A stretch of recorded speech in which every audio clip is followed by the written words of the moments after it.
Welcome back to Mthpt-137.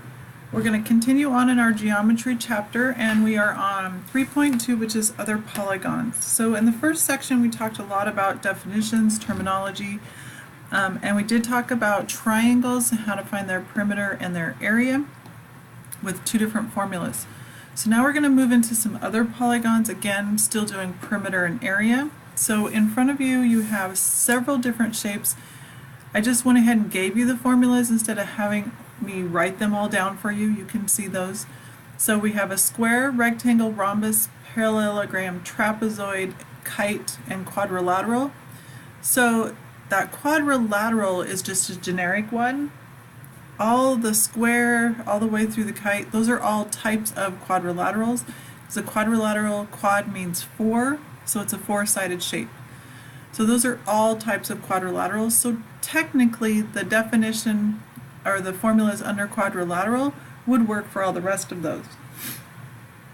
The other two that are given to you, the regular hexagon and the regular octagon, are given to you because they're shapes that are used more often, and you can look around and you see signs a lot that are using those shapes.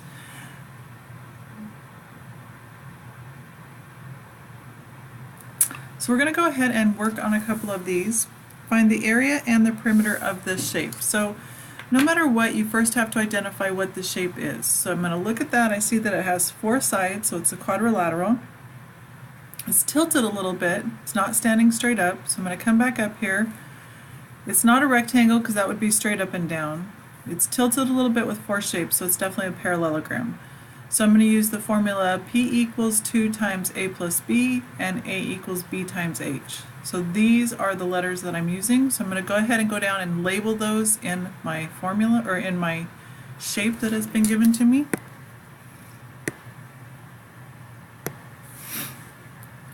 So this would be my A, this would be my B, and this would be my height. Okay. So A and B, our B happens to be on the bottom, but other than that it's good.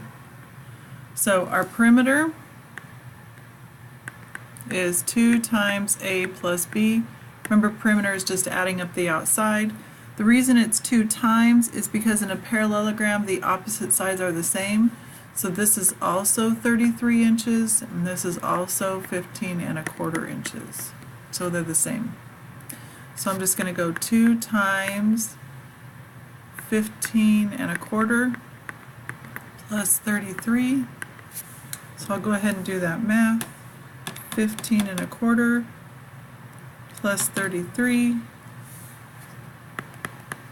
So that's 48¼ That was silly. I could have done that in my head. Times 2.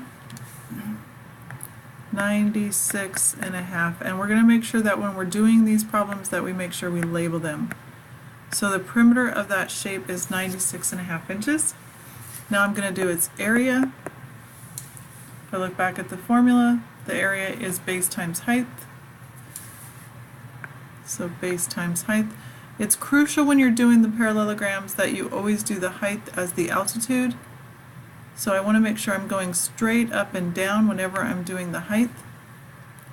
So it's 33 times 11½. Sometimes you'll have sides and stuff and you'll want to grab the slanted height, but don't ever do that. Make sure when you're doing the area you grab the straight up and down height. So 33 times 11½.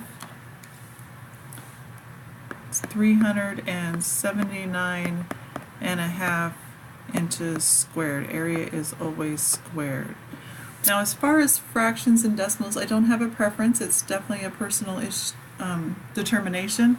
So you can make your choice. If you want to make fractions into decimals and use it that way, that's fine with me. Okay, go ahead and look at the next shape. So my first instinct is that it looks pretty much like a rectangle, but when I look at this side over here on the right, there's not these squares that tell me that they're right angles. So these are not right angles, so it's not a rectangle because I'd have to have 4 right angles. So I have a four-sided shape, but it's slanted on this one left-hand or right-hand side. So as I go up and look through here, these are all right angles. This is slanted, but these are all the same, so that's not it. We've already looked at a parallelogram. So, and the other one is a kite. It definitely doesn't look like a kite. So let's look at this trapezoid. These are the same, they are parallel. On the one that we have, this is just straight up and down. So it's almost like they cut off this section here, where I've got the little pointer going. It's like they cut this off and they're just using this. So this would be a trapezoid. So these are the formulas that I'm going to use. So I'm going to go ahead and go down here and I'm going to label what I know. So I have B1 and B2, because those are my two parallel sides. This actually is my height. My height and my outside edge happen to be the same. Now, I don't know this side here on the right, but I can find it. So we're going to use some information from the first section to find this.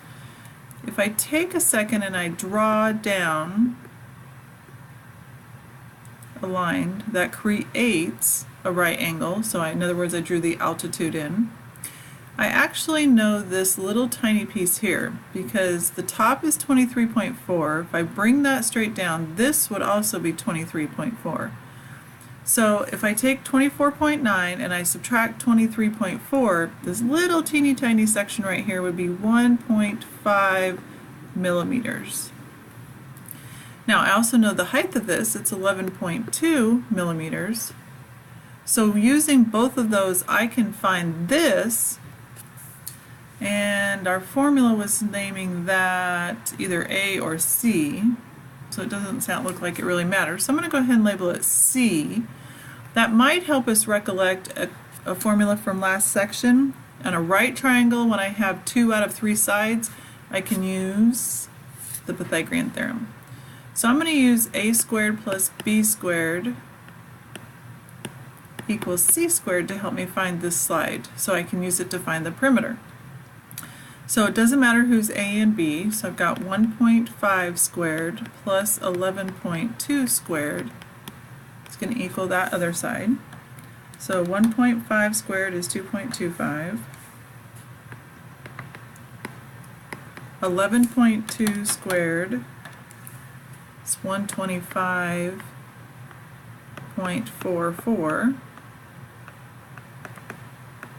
So I'm going to go ahead and add those up.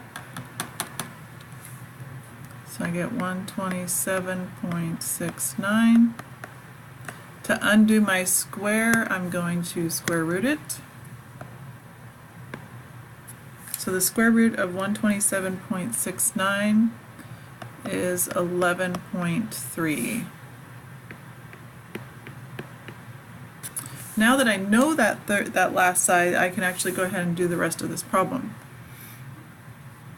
So I'm going to go ahead and do perimeter. I tend to do perimeter first just because it's easier. You might want to be you might be the kind that wants to do the harder part first, so you might want to find the area.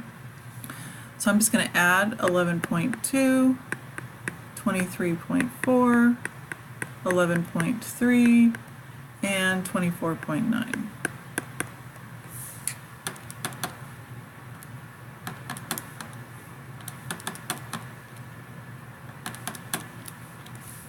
So I end up with a perimeter of 70.8. My point didn't stick. And of course we're going to label it millimeters. Okay, my area formula was 1/2 of B1 plus B2 times the height. So B1 and B2 are our two bases, our two parallel sides. So that's 23.4 and 24.9. We're going to times it by the height, which is always the altitude straight up and down. So that's our 11.2. So I'm going to add first, know my order of operations, so I have to do the parentheses first, add those up. I'm going to now multiply by 1/2, and then I'm going to times by 11.2. So my area is 270.48 millimeters squared. So sometimes when you're finding area and perimeter, it's not as easy as just plugging into the formulas. In this case, I had to find an extra side before I could do all of it. Which leads us right into our third and last problem in this section. So this one asks us to find the area and the perimeter of this shape. It's not a traditional shape. In fact, it's multiple shapes put together. There's a couple different ways you can go about this. You could break this up into pieces. You could cut it. So you would be finding this section, and this section. And it is symmetric. So I don't know if you remember what symmetric means. Symmetric means that when you cut it in half, it's identical. So section 2 and section 3 that I have labeled here are exactly the same. That's going to help us later. So if I found 2, I would know 3, and I could just double it up. So I could do that. That's one option. Or another option, if I go ahead and get rid of all this, is to take what I know, take the whole thing, that's a really bad line, but you get what I'm saying, take all of this, find the whole piece, and then subtract this inner piece. So either way, it's not too much work. There's a little bit extra math in this first way. I'm going to go ahead and do this second way. So if I look at the original shape, I've got slanted, it's 4 sides, so it's a quadrilateral. I have slanted sides with a set of parallel sides. So parallel sides with other sides slanted, that's a trapezoid. So I'm going to have to use a trapezoid formula. So let's go ahead and do the area first, because that's kind of what I've been talking about. So if I'm finding the area of a trapezoid, we just got done doing 1/2 b1 plus b2 times the height.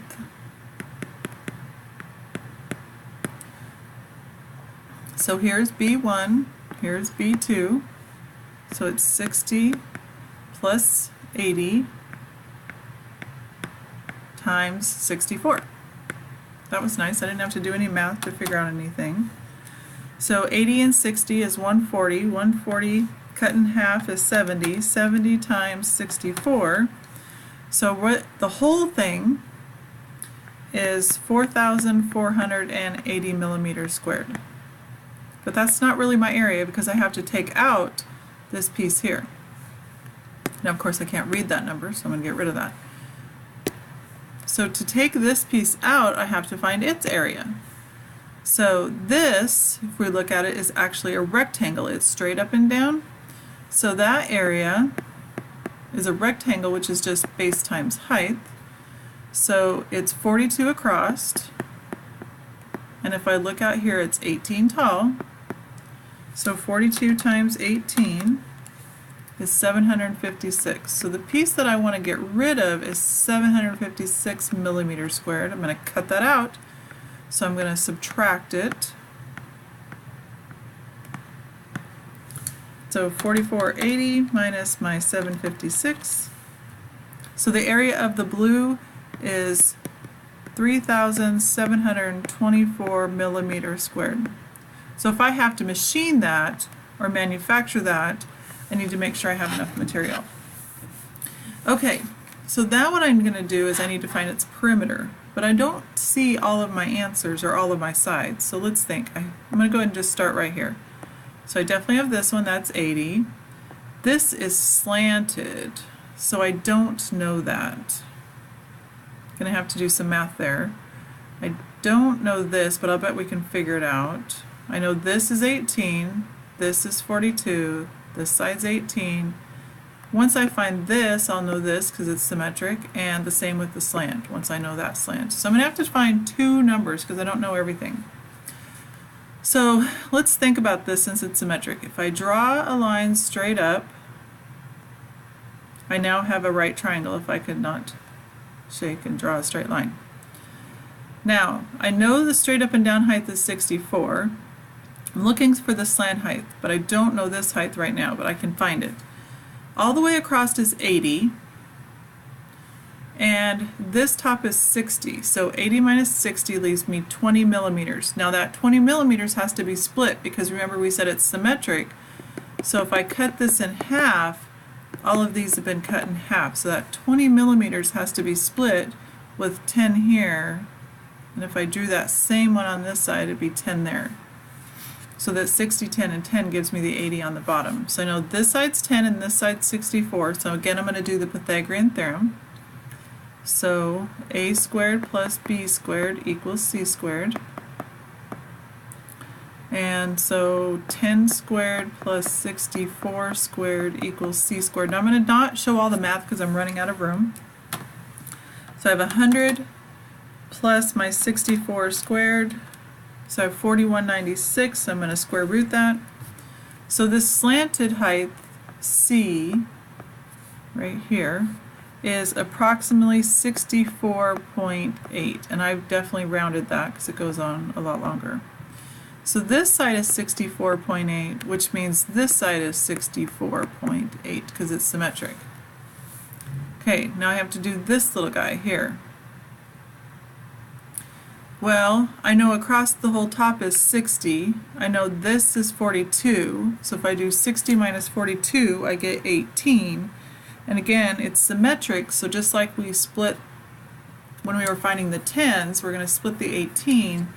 So those little guys are 9. So I'm going to do that in a different color. This one's 9 and this one's 9. So again, I did 60 minus 42 to take out the chunk in the middle, which is 18. And then I've got to split that in half because there's two parts that are sharing it. So that's 9 millimeters each. Okay, so that was a little bit quicker. So now to find the perimeter, I'm going to add. So I've got 80, so I'm just starting right here, walking this way, plus 64.8 plus 9 plus 18 plus 42 plus 18 plus 9 plus 64.8. So I'm going to put all that together.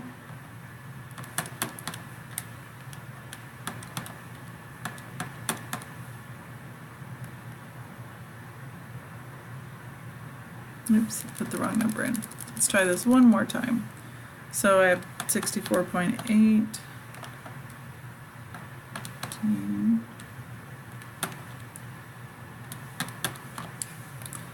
263.8, and it's perimeter, so it's not squared, it's just millimeters.